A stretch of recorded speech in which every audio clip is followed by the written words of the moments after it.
Welcome and thanks for joining us, everyone. I'm going to give it a minute just to let people come into the webinar.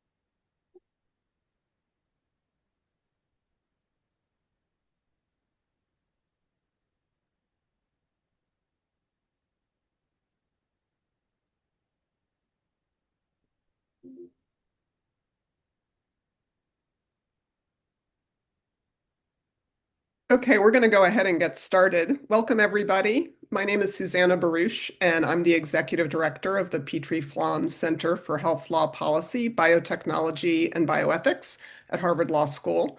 As our long name suggests, we are a multi-issue, multidisciplinary research center at Harvard Law School.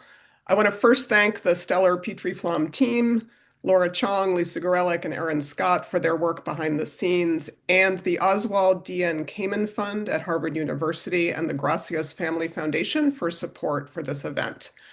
I am delighted to welcome you all to our webinar on the federal rescheduling of cannabis, which will be moderated by Dr. Mason Marks, who is one of our esteemed senior fellows at Petrie-Flom and leads our project on psychedelics law and regulation. He is also the Florida Bar Health Law Section professor at the Florida State University College of Law and an affiliated fellow at the Information Society Project at Yale Law School. As you probably know, in late 2025, President Trump signed an executive order to expedite the rescheduling of cannabis from Schedule 1 to Schedule 3 under the Controlled Substances Act. We are lucky to have a panel of experts in the field from medicine, industry, advocacy, and law to share their best thinking about this complex issue. So before I turn it over, I want to mention two additional webinars that are coming up from Petrie-Flom. Tomorrow, we will co-sponsor an event from the Harvard Project on Disability and the David Rockefeller Center for Latin American Studies on the Inter-American Court's recognition of the right to care. And on February 20th, we'll focus on international comparisons in legal, regulatory, and ethical approaches to AI in healthcare with the Center for Bioethics at Harvard Medical School and Portal, the program on research, therapeutics, and law. We hope you'll subscribe to our newsletter. We'll put the link in the chat, and please check out our blog, Bill of Health. Follow us on social media. And if you have questions today, please submit them using the Q&A function at the bottom of your screen. With that, I am happy to turn it over to Mason Marks. Thank you. Thank you so much, Susanna, and thank you to the Petrie-Flom Center staff. I want to keep my comments to a minimum here because we have such an amazing lineup of speakers to discuss the federal rescheduling of marijuana. And Susanna gave a great introduction to this topic, so I don't have too much more to add. Rescheduling marijuana is something that people have been attempting to do almost ever since marijuana was placed in Schedule 1 in 1970. There have been several lawsuits to attempt to compel the Drug Enforcement Administration to reschedule the drug. And members of Congress have sponsored over 24 bills throughout the years to attempt to do so. And of course, none of those attempts have been successful. President Biden, however, got some momentum going when he requested reconsideration of marijuana's federal scheduled status by the Department of Health and Human Services. That process, however, stalled, and then President Trump has picked it back up, and that's where we stand today. I'm going to ask each of our panelists to introduce themselves and spend about 2 to 3 minutes making some introductory remarks about their area of specialization as relevant to this topic. And I think that the order that we'll go in will be Rob and then Peter, followed by Ifetayo and Hirsh. And after each panelist makes their introductory remarks, we will then a transition over to Q&A, and I will be monitoring the Q&A. So please do submit your questions if you have them, and I'll do my best to get to as many as we can. So thanks again for joining us, and welcome Rob to this panel. It's great to have you here. Thanks so much for having me. I am Rob Mikos. I'm a Vanderbilt law professor and a Petrie-Flom fellow as well, and an expert in the law kind of governing scheduling. I'll just spend a moment talking about kind of how we got here, and maybe hint at some of the issues we'll be talking about in a moment. So scheduling determines how a drug is regulated under the Controlled Substances Act. When Congress passed the statute back in 1970, it decided that marijuana was going to be placed on Schedule 1. That's the most tightly controlled of the schedules. But it also empowered the Attorney General to reschedule drugs like marijuana. And it also supplied kind of an outline for the process and the criteria that were to be used in making those rescheduling decisions. As Mason hinted at, over the last 50 years, there have been several attempts to try to convince the Attorney General to move marijuana off Schedule 1 to a lower schedule. All of those have been rebuffed, in large part because the Attorney General determined that the criteria for rescheduling marijuana were not satisfied. Well, then in 2022, President Biden initiated a new rescheduling petition. And in 2024, so just about 18 months ago, his Attorney General, Merrick Garland, based on a revision of or reinterpretation of a couple of those old statutory scheduling criteria, Merrick Garland concluded that marijuana should be moved from Schedule 1 to Schedule 3. Merrick Garland proposed a rule that would do that, but it still hasn't happened yet. It's gotten bogged down in some of the procedural finality. We need a final rule from the Attorney General before this happens, and it's gotten kind of held up. But I'd say we are as close today as we've ever been to marijuana actually getting moved off Schedule 1 and being placed on a lower schedule, but we're still not quite there yet. Thank you so much, Rob. And we'll delve into some of the more detailed aspects of what you mentioned in a moment.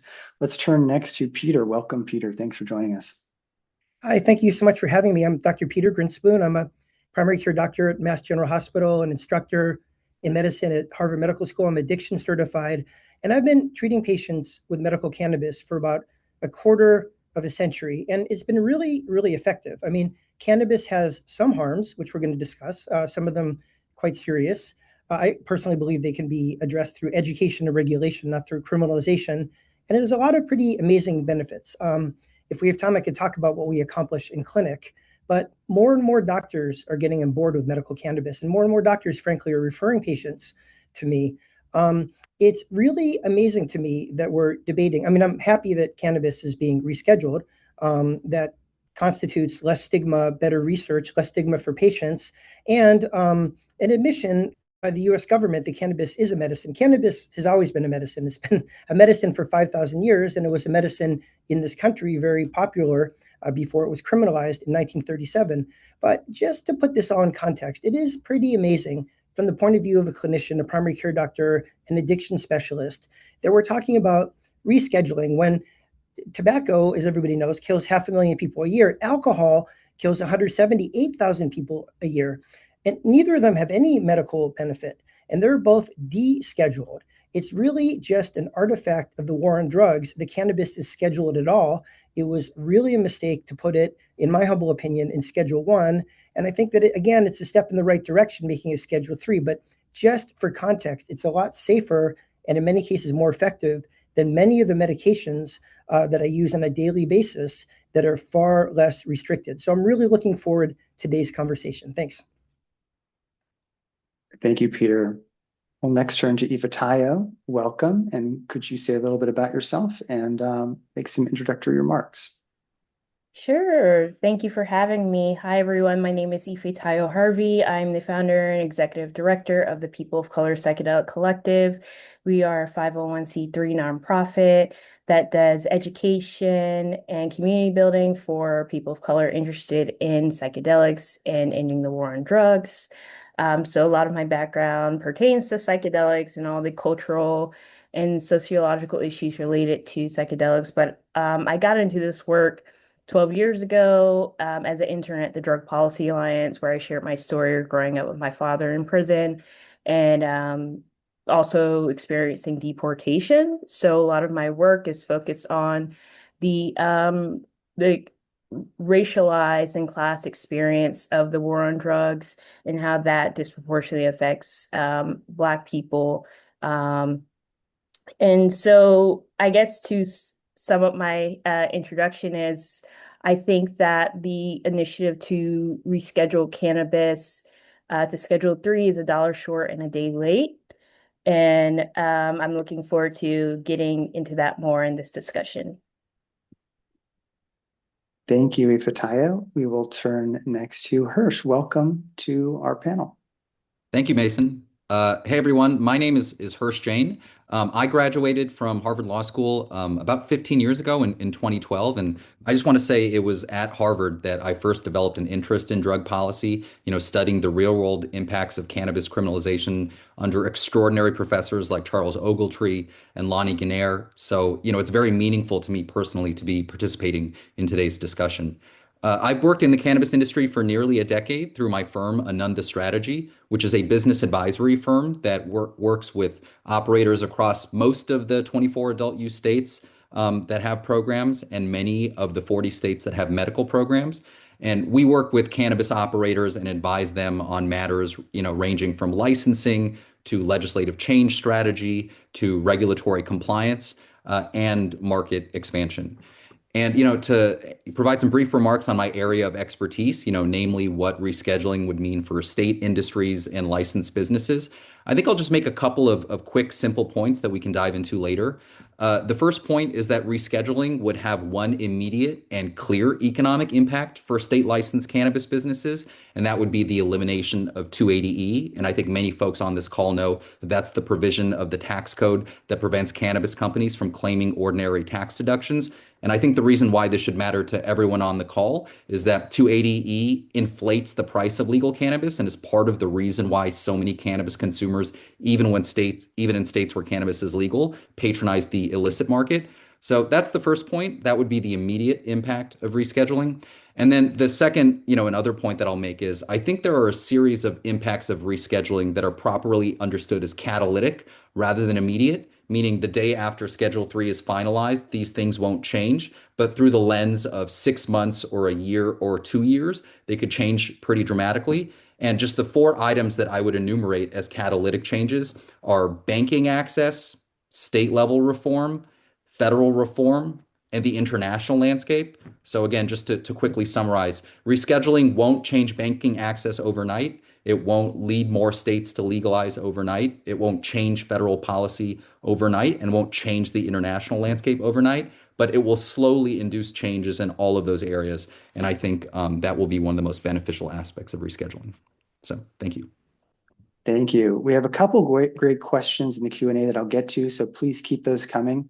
I first want to go back to Rob, and you mentioned that previously the government had found that cannabis had not met the standard to be rescheduled. Could you say a little bit more about that standard? Where did it come about? What exactly is it? And why might that have changed potentially recently? Yeah, so Congress and the CSA delineated basically 3 criteria that are supposed to be used in deciding how to schedule a substance. They roughly correspond to a drug's medical utility and its harms, broadly defined. So one of those criteria that's specifically enumerated in the statute is something called currently accepted medical use.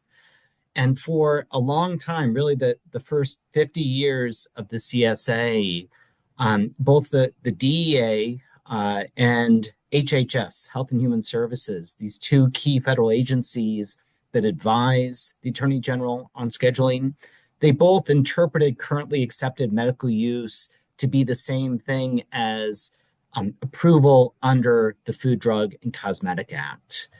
So you needed the same sort of evidence to demonstrate that a drug had currently accepted medical use but you needed to demonstrate that a drug was effective and therefore could be approved by the FDA under the Food, Drug, and Cosmetic Act. That was the one key sticking point for rescheduling marijuana, because under the Food, Drug, and Cosmetic Act, you need large-scale, well-controlled, randomized, controlled clinical trials to demonstrate efficacy. And there still haven't been any of those done for marijuana, with perhaps the exception of synthetic THC and maybe for CBD. So that was always a sticking point. But in 2022, when HHS revisited this question, it reinterpreted that currently accepted medical use, and it said, it's not just science, it's not the same standard we have for approval under the FDCA. Instead, we're going to take into consideration what practicing physicians are doing and whether or not states have legalized this drug for medical use.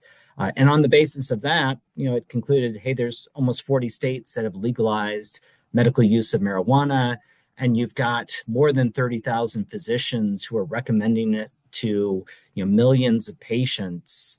They concluded, well, that means this has a currently accepted medical use, and therefore it could turn its attention to the other scheduling factors and ultimately say it doesn't belong on Schedule 1, because one hallmark of Schedule 1 drugs is they have no currently accepted medical use. Peter, did you want to comment? Well, sure. I agree with everything Rob said. It's also the research has been getting a little bit better. In my book in 2023, Seeing Through the Smoke, I documented in detail how during the war on drugs, the US government, which funded 80 to 90% of the international drug research, wouldn't fund any researchers or studies that were looking for benefits of cannabis. They only funded studies about harms. So therefore, there's been a big finger on the scale. And it's ironic, the harms we found are bad, but certainly not as bad, can be bad as alcohol or methamphetamine or opiates. We didn't even find that much with the billions of dollars looking for harms, but we just haven't studied benefits, because researchers went into studying something else because they just couldn't get funded to look for benefits. So if you don't look for something, you're not going to find it. So the reason that there's been such a gap in evidence for benefits of cannabis is that we simply didn't look for it. Recently, there have been more balanced studies. We're coming out in a lot of ways. We have a lot of work to do, obviously, but we're coming out of the sort of the research blockade against searching for any benefits. So more of the research is coming out to be more balanced. As recently as 2017, the National Academy of Sciences, Engineering, and Medicine said there was conclusive evidence, for example, for cannabis use for neuropathic pain and for people with chronic pain, for insomnia. For patients, it never stopped being an effective medicine.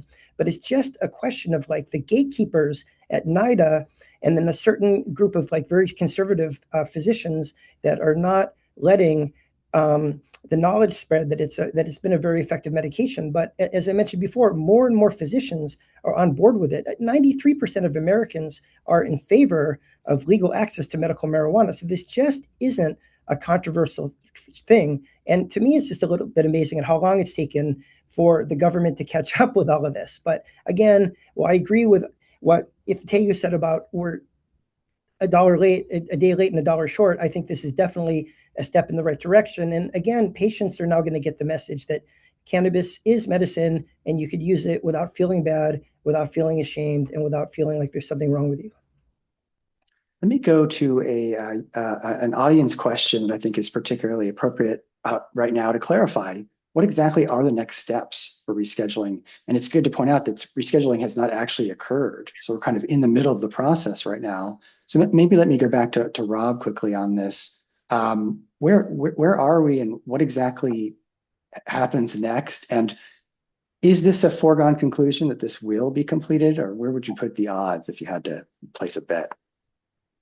I think it's appropriate enough because I'm in Vegas at the moment. I'm sure there's betting on this on some market out there. I think the odds are extraordinarily high, in part because President Trump himself, although he stopped short of doing this himself as he's done in so many other areas, he put some pressure on the Attorney General to make this happen. So really, it's just this final step of saying this is the final rule. The final rule is removing marijuana from Schedule 1 to Schedule 3. The holdup was that there were hearings that were scheduled not long after then Attorney General Merrick Garland proposed this move, and there was a dispute about who should be allowed to testify at the hearings. But it's quite possible that the current Attorney General, Pam Bondi, could just say, we don't need hearings. We got 50,000 comments on the proposed rule. We have all the information we're going to need. Nothing is going to move the needle. We're moving this. So President Trump was somewhat coy, didn't tell Bondi to do that, just said do it with all kind of deliberate speed, to use the court's phrasing there. So there's a procedural step here, a hearing that might need to happen that hasn't been determined who the witnesses are going to be. But it's also possible, the Attorney General could go through with that, or the Attorney General could just say, I'm taking this out of the hands of the DEA. I'm deciding this myself and move marijuana to Schedule 3 this afternoon. We have another great audience question. I should say these are all anonymous, so I'm not mentioning anyone's name so far, but a great question about why are we going through this Byzantine regulatory process rather than a congressional fix? So what has prevented Congress from being successful here? I mentioned there have been over 24 bills proposed, probably 3 by this point. Since I last checked, it was about over 24. And I think this could be for anyone, but what is the political, why is there such political gridlock here? I'll take a stab at that. I think, perhaps one obvious answer to that is that in the current Congress, the prospects for federal cannabis reform, passing through Congress are limited. If you just look at the leaders of the House and the Senate, House Speaker Mike Johnson and Senate Majority Leader John Thune traditionally have not been favorable to cannabis. And so many would argue that that likely precludes, congressional action. Others might suggest that Trump taking action might change dynamics in the Republican Party, but I think that is currently one of the main obstacles to congressional action. And then perhaps the only other comment that I'll make is that there was likely a window in order to get something passed through Congress. Perhaps the most likely window was between 2021 and 2023, when the Democratic Party controlled Congress and when the leaders of both chambers expressed support for cannabis reform, but we were unable to get it done then, and it still hasn't gotten done. Let's shift to what this would actually achieve. And some of you had mentioned the 280E, the tax provision that prevents state cannabis businesses from deducting regular business expenses from their federal taxes. One anonymous attendee asks, is 280E dead? So if this goes through, as Rob predicts, and I suspect most of us think it probably will go through, would 280E just be no longer an issue? And what else would this actually accomplish?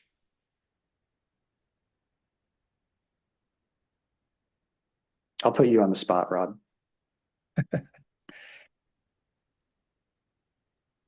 So if we get a final rule that moves marijuana off Schedule 1 onto Schedule 3, automatically that means Section 280 doesn't apply to the industry.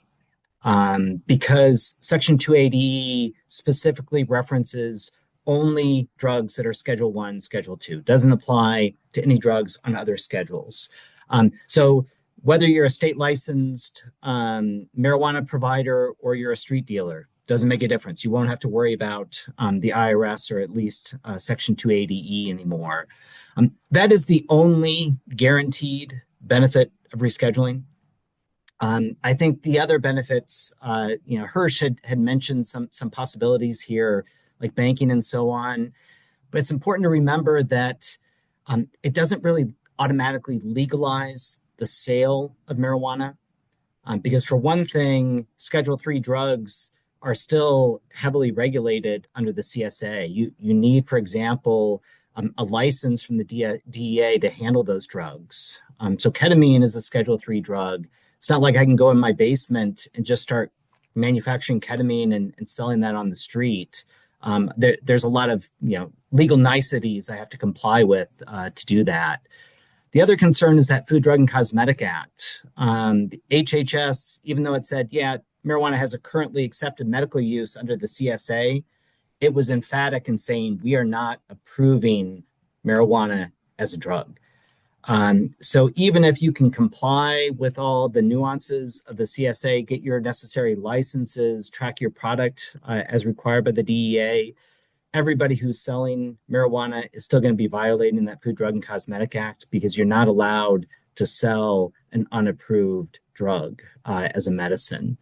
And that means I think that the practical impacts, I think banks are still going to be reluctant to deal with the industry. You still won't be able to get a trademark on your product because you're still flouting, at the very least, the Food, Drug, and Cosmetic Act.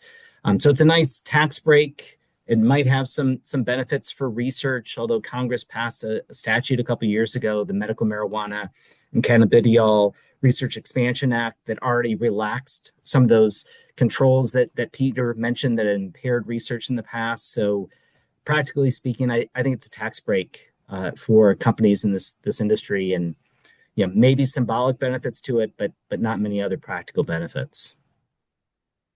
I want to continue with this line of what effects might this actually have, and I want to go to Ifetayo and Hirsh for their thoughts on what else, if anything, this might achieve. And then I want to go to Peter. You mentioned you might be able to comment a bit on some of the clinical benefits that you observe and that research might show. So either Ifetayo or Hirsh in either order.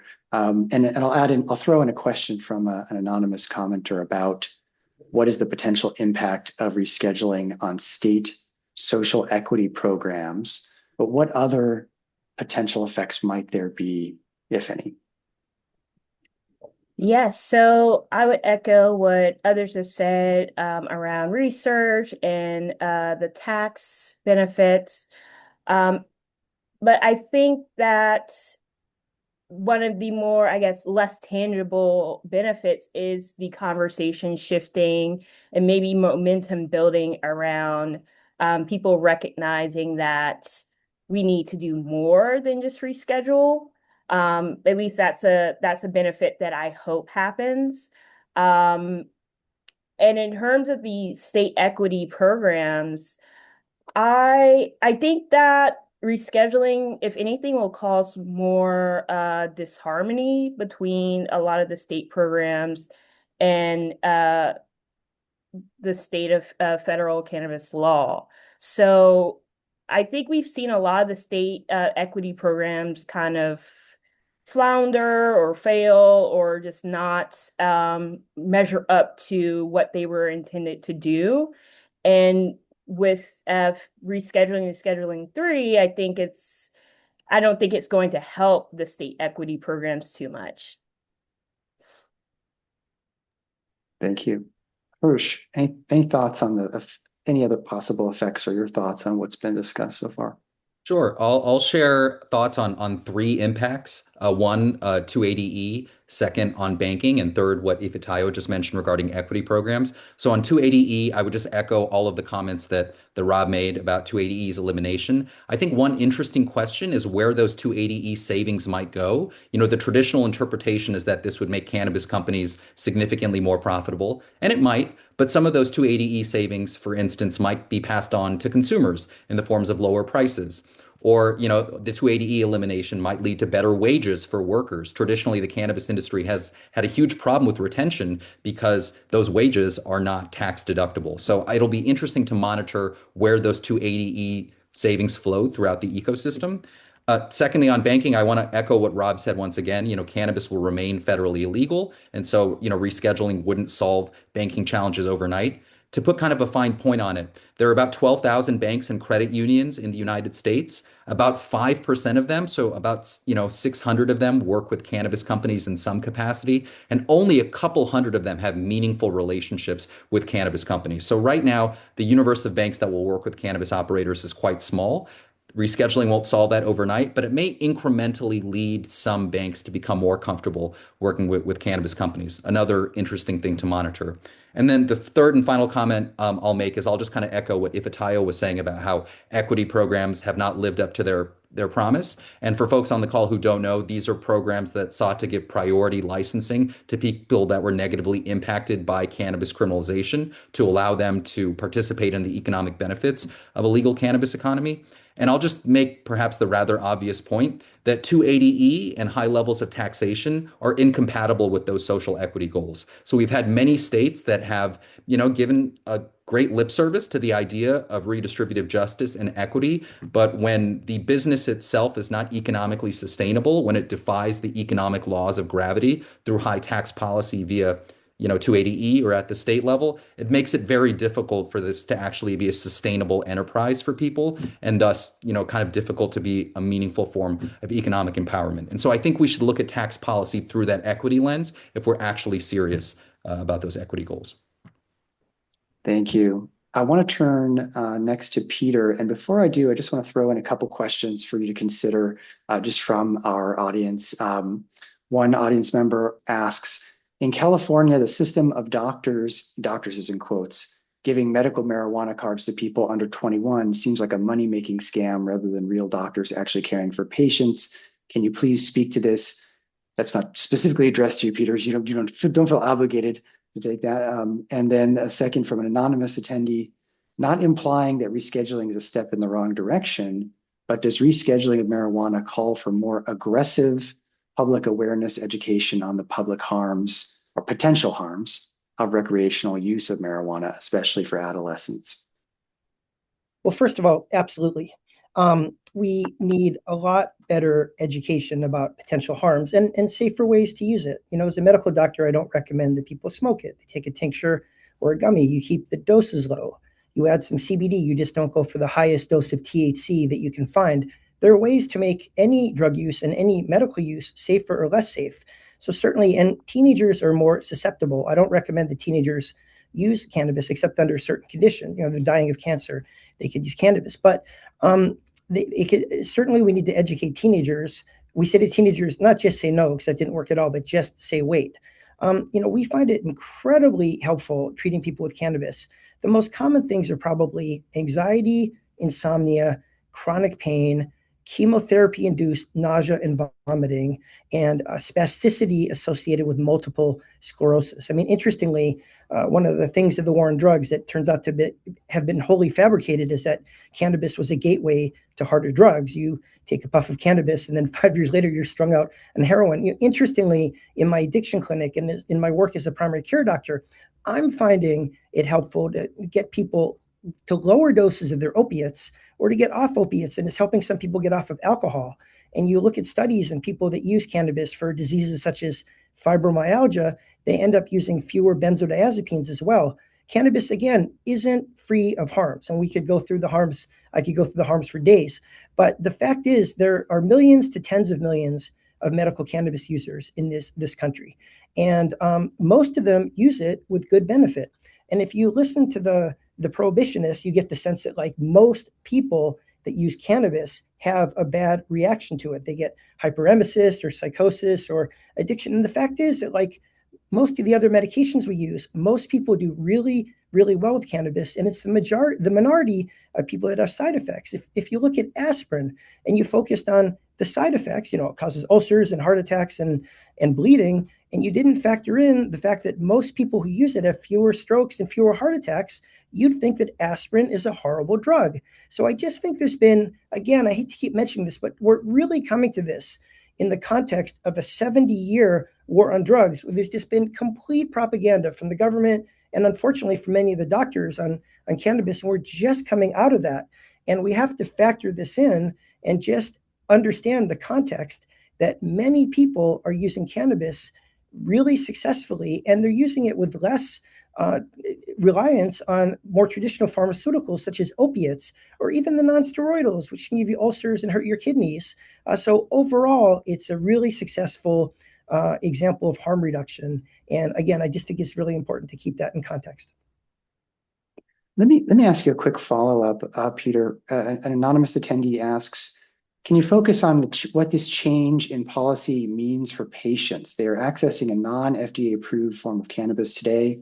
How do we reconcile the state laws versus federal rescheduling? So what does this actually look like from a patient perspective moving forward on the ground? What might the reality be there?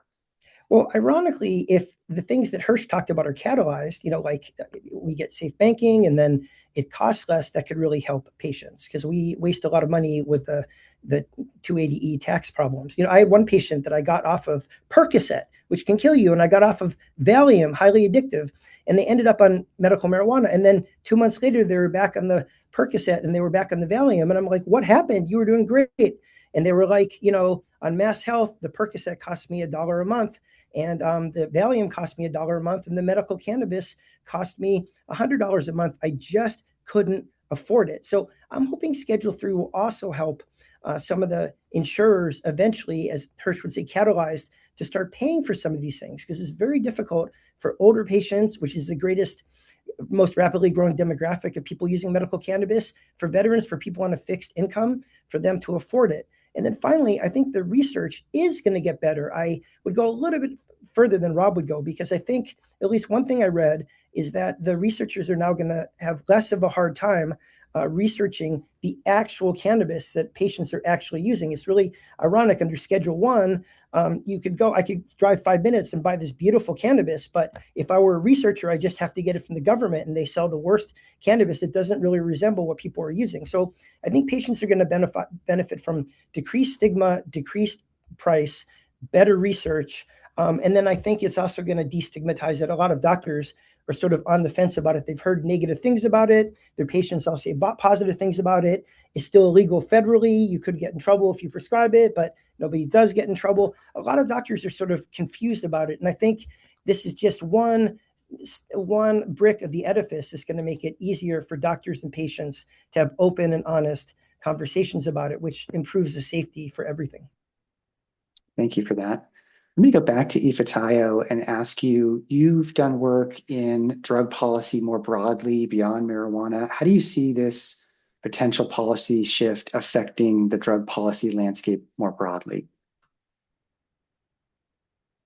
And maybe also tell us a little bit more about your comment about this being late and maybe not going far enough. What would you like to have seen? Yeah, so what I would like to see is for a federal decriminalization of cannabis, or just descheduling altogether.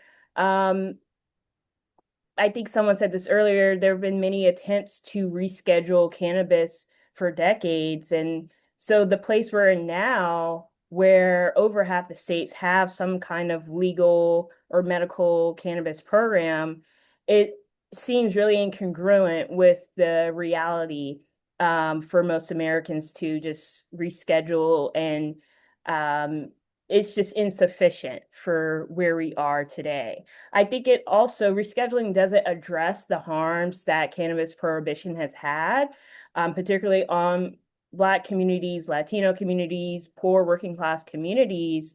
I think 12 years ago, the ACLU came out with a report showing how across all 50 states, Black people are disproportionately targeted for cannabis use and possession, even though Black people and white people use cannabis at similar rates. If anything, white folks have a higher rate of use.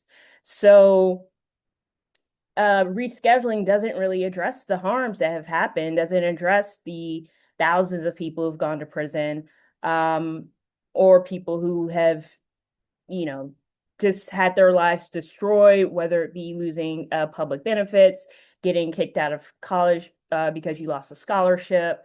I think we have to address that in order to really move forward.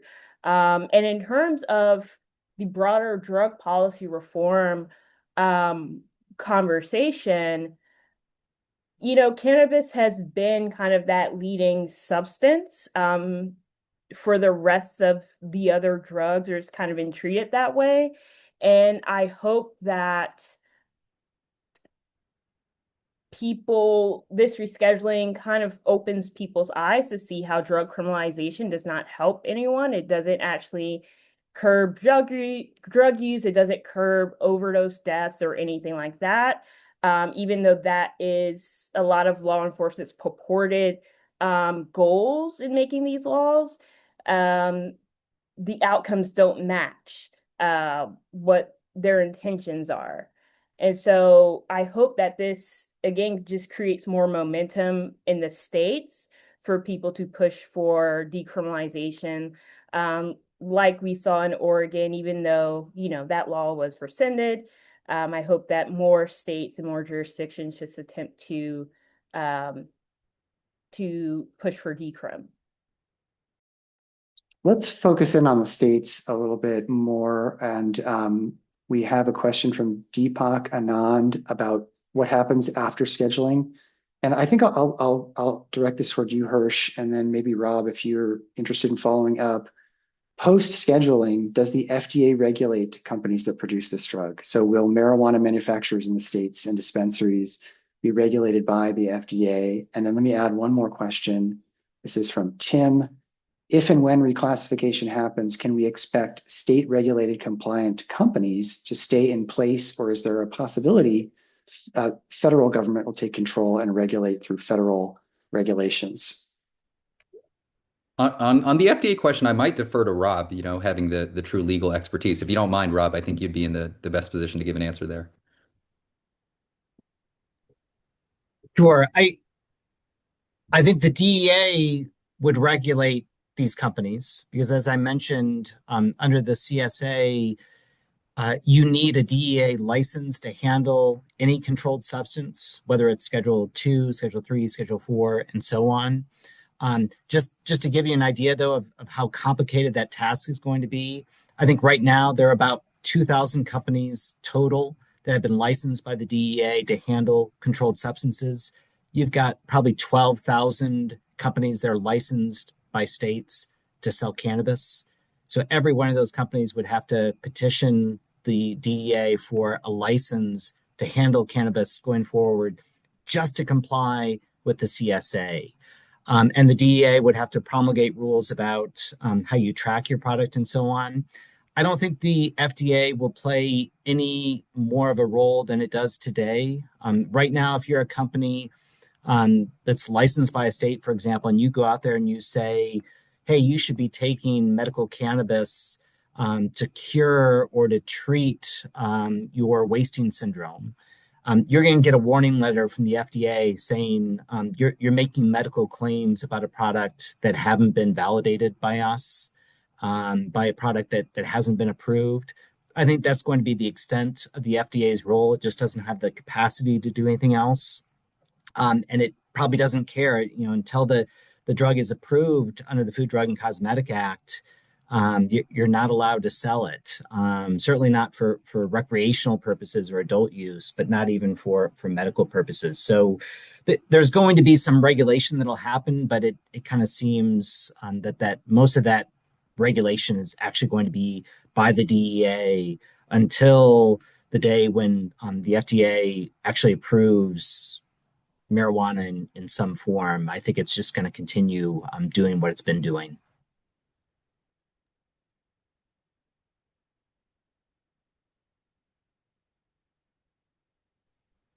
Any other thoughts, Peter?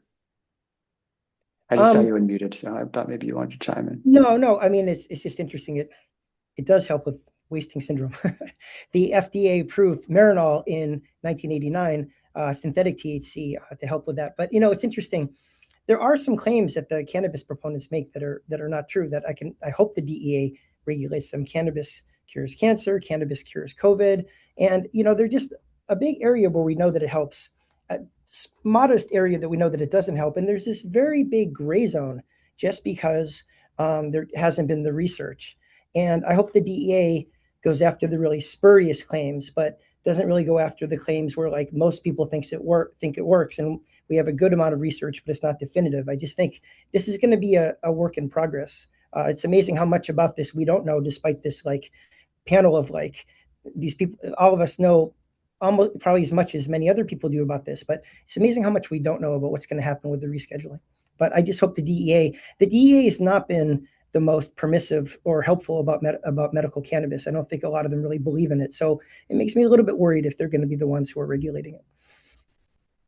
Let me go back to Ifetayo, and we have another anonymous attendee that raises a really good point that when Biden brought up the issue of rescheduling. It was really using a lot of the rhetoric of decriminalization. I think that was the term used, and there was discussion of the disproportionate impact on marginalized communities. So there's this real rhetoric around decriminalizing, and that seems to have kind of disappeared from the conversation. So on a similar note, what could be done now to help promote decriminalization and move it forward? We had a question from Leo Russell asking about the role of civic activism. Is there anything that people can do by organizing or through political means? Yes, I think that there is an opportunity for people to organize more in like a hyper local sense. I know we are mostly focusing on federal law, but I think that there's opportunity for, towns, cities, smaller jurisdictions to organize and change things there. I think that's just, obviously more doable for the average person to organize within their community.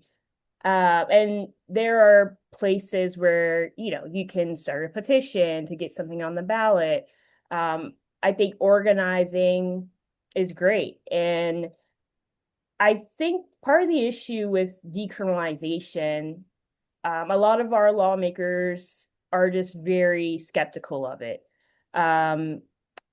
When we talk about removing criminal penalties for drugs, people often are like, well, what are we going to do? How else are we going to deal with it? And so people don't have a frame of reference for how decriminalization actually works and how it can be a successful strategy. And I think this kind of goes back to the question around education, doing like PSA campaigns around like the harms of or the risks associated with cannabis use. I think we also have to do education around policy and how it works and how it can be an opportunity for change, and also looking at other countries that have already decriminalized, looking at places like Portugal, places like the Czech Republic, and looking at what they've done and looking at what they offer now for people who are drug users, people who are struggling, people who or maybe somewhere in the middle, or people who don't struggle with drug use at all. I think there's a lot of different ways that we can approach this, and keeping in mind that we do need a variety of tactics from the beginning stages all the way through implementation, because what happens a lot is that we get something passed into law, but we're not prepared for the implementation phase of it. And that's where a lot of things start to, fall apart. I think that kind of relates to what we were referencing about the social equity programs. And to build on what Ifetayo was saying, and to answer the question that the questioner asked about the Biden administration, I think we have to acknowledge that the criminal justice, element of this has sort of vanished from the conversation a little bit. And, it was really disappointing that, President Biden, who ran on cannabis decriminalization in the 2020 election, never really fulfilled those promises during his term. And I think we have to say that we had a party that had complete control of Congress from 2021 to 2023 that suggested that they wanted to pursue criminal justice and decriminalization, and it didn't happen. And frankly, at the end of President Biden's term, when he had the opportunity to issue clemency on a broad scale, there was only modest measures that were taken there. So I think we have to acknowledge that disappointment. And, in terms of practical steps we can take, again, to echo what Ifetayo said about how we re-inject this into the conversation, I think there are two things. One, I would say getting cannabis legalized in more red states. And number two, looking at international examples. The fact is the vast majority of adult use states in this country are in blue states, and in a very polarized country, and in a country where Republicans control Congress. We need to have more red states legalize adult use cannabis as a conduit for having that conversation about decriminalization. We've seen it succeed in states like Ohio and Missouri, but we need to add to that total. And then secondly, just to echo what Ifetayo was saying at the end there, there are now countries around the world that have legalized cannabis fully for a large amount of time. And the United States needs to look at those examples and ensure it doesn't fall behind. And the best example of that is our neighbor to the north, which has been selling adult use cannabis for nearly a decade, and the sky hasn't fallen. When we look around the world internationally, perhaps that can prompt us to take more progressive action rather than this half measure that rescheduling represents. Mm-hmm. And if I could just add something real quick, please. I think completely what these guys are saying, what Ifetayo is saying about the harms of criminalization. Working in an addiction clinic, I mean, I'm an advocate of decriminalizing all drugs and just regulating them and controlling them. And for example, if people who had chronic pain and who had addiction had a legal supply of opiates, nobody would be dying overdosing on fentanyl that they buy in the streets. And it is miserable, the fentanyl they're buying. They get ulcers, they stop breathing, they end up with heart infections. And the fact is, this is only because people with addiction and chronic pain don't have a legal source. If we were to decriminalize opiates, for example, no, we wouldn't have anybody overdosing. It is now we lose 80,000 people a year.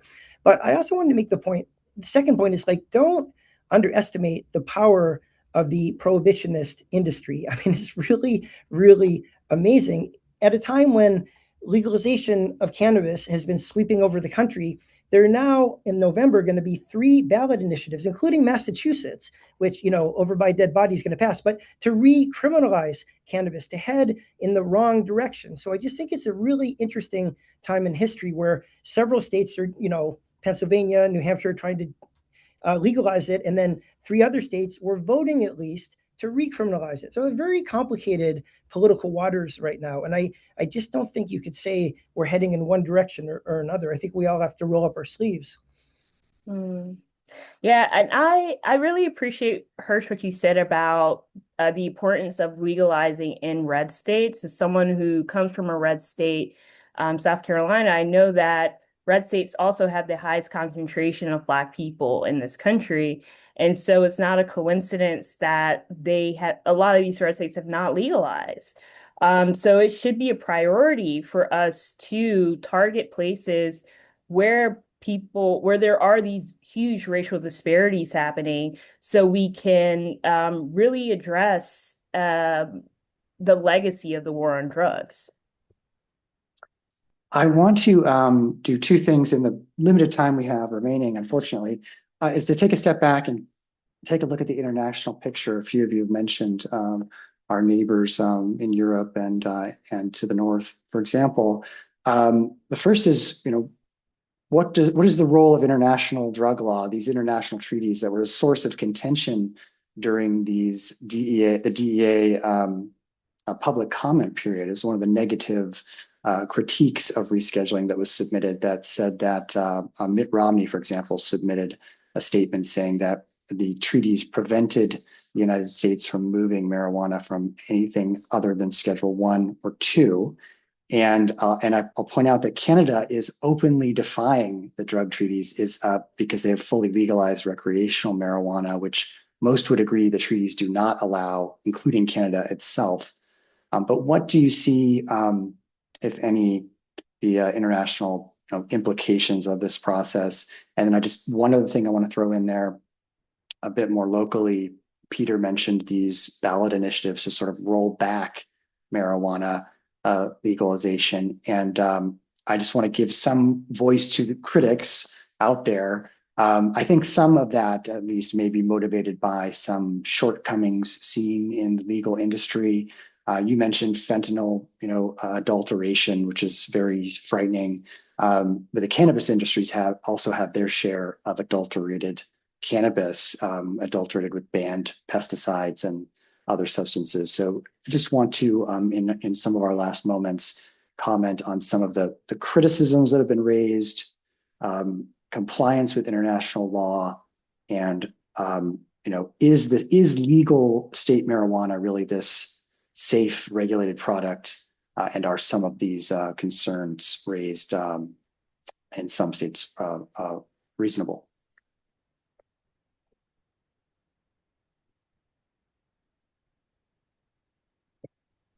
Maybe I'll throw my head in first with this. I think that the international angle, it is a tricky one. because there is this claim that legally speaking, the United States is party to different international conventions that require us to tightly control specific substances, including marijuana. Maybe not to keep them on Schedule 1, but probably to keep them on Schedule 2, because if you move it any lower, the controls that would apply don't necessarily pass muster under those treaties.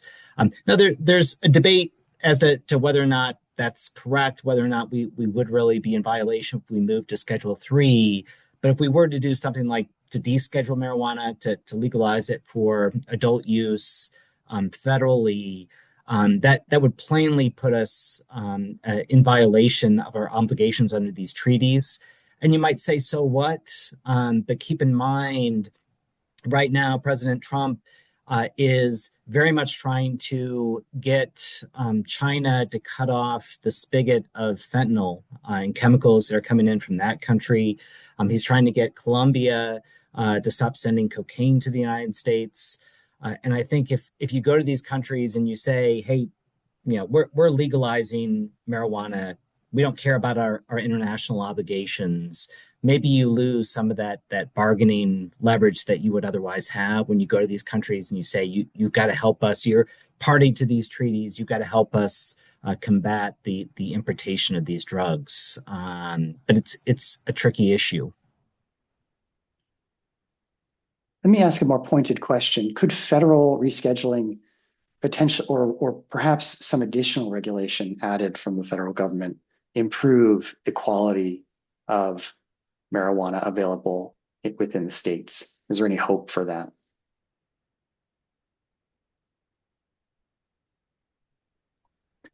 It could. That's what the FDA does with lots of other substances, right? They regulate purity. They try to make sure that there aren't dangerous things mixed in with the active ingredient. The USDA regulates other agricultural products, what pesticides you can use, and so on. So that would be a productive rule to have the FDA and the USDA step in and try to make the product as safe as possible, as predictable as possible, and so on. And maybe rescheduling will help kind of move us closer to that day. So it's not just on the backs of states that are overwhelmed and don't have the expertise to do that. I want to throw in one more audience question, and then I'm going to ask each of you or invite you to just make some closing remarks on. So I'll give you a moment to think about this. What would you really like to happen next? What would be most important from your perspective to happen next? And I want to take quickly Michelle Wright's question about if patients are still using largely illegal forms of cannabis, how does rescheduling potentially affect things like Medicaid reimbursement, which, and Peter, you might be knowledgeable about this. My understanding is that healthcare professionals cannot bill federal programs for consultation for medical marijuana unless it's just sort of like an incidental, negligible part of a regular checkup. So my understanding would be this would not change that because marijuana would remain non-approved by the FDA. But maybe if anyone sees that differently, please feel free to chime in. Let me go to you first, Peter.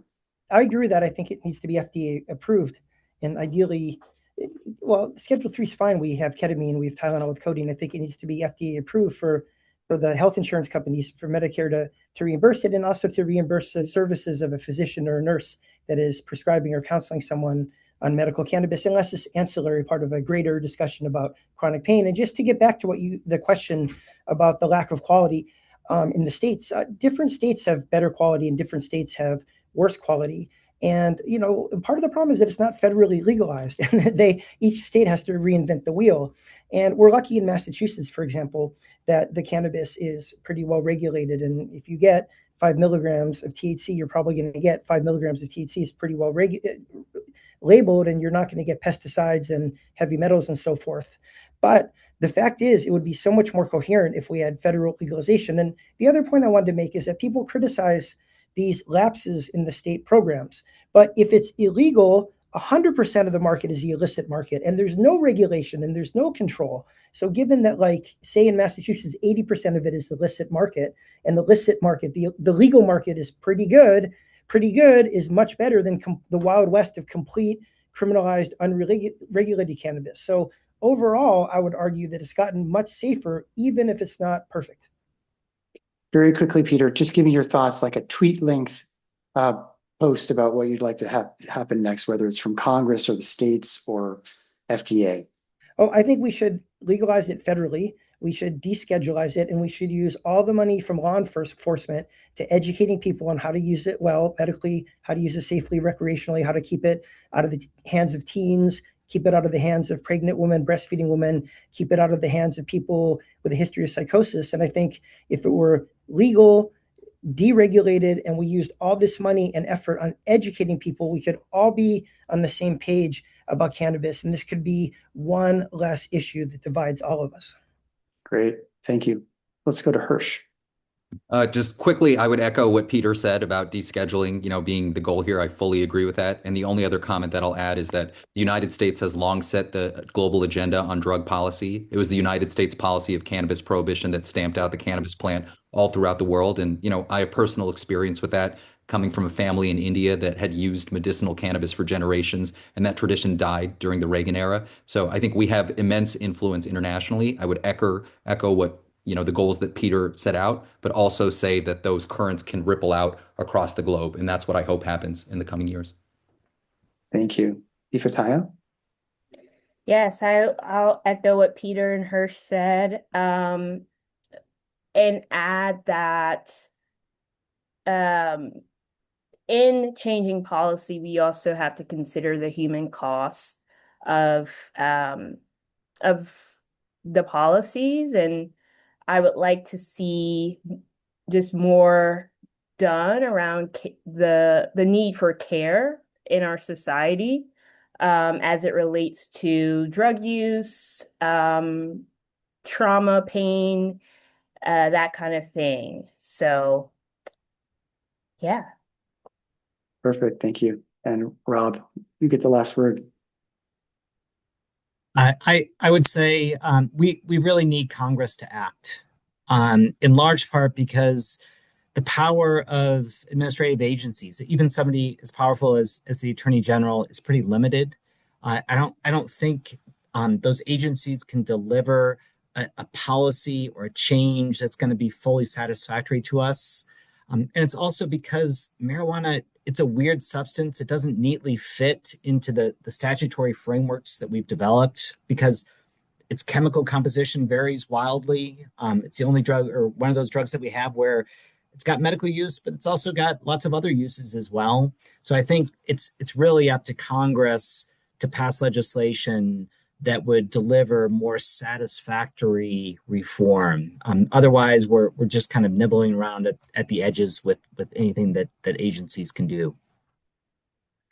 Thank you. Needless to say, this is a bit complicated of an issue, and I am grateful to our panelists for doing their best to simplify it. I think we did everything we could, and thank you to our attendees for your wonderful questions. Thanks again to the Petrie-Flom Center for this wonderful discussion. It was great, real pleasure to chat with you, and I hope we will meet again. Have a great afternoon. Thanks, you guys.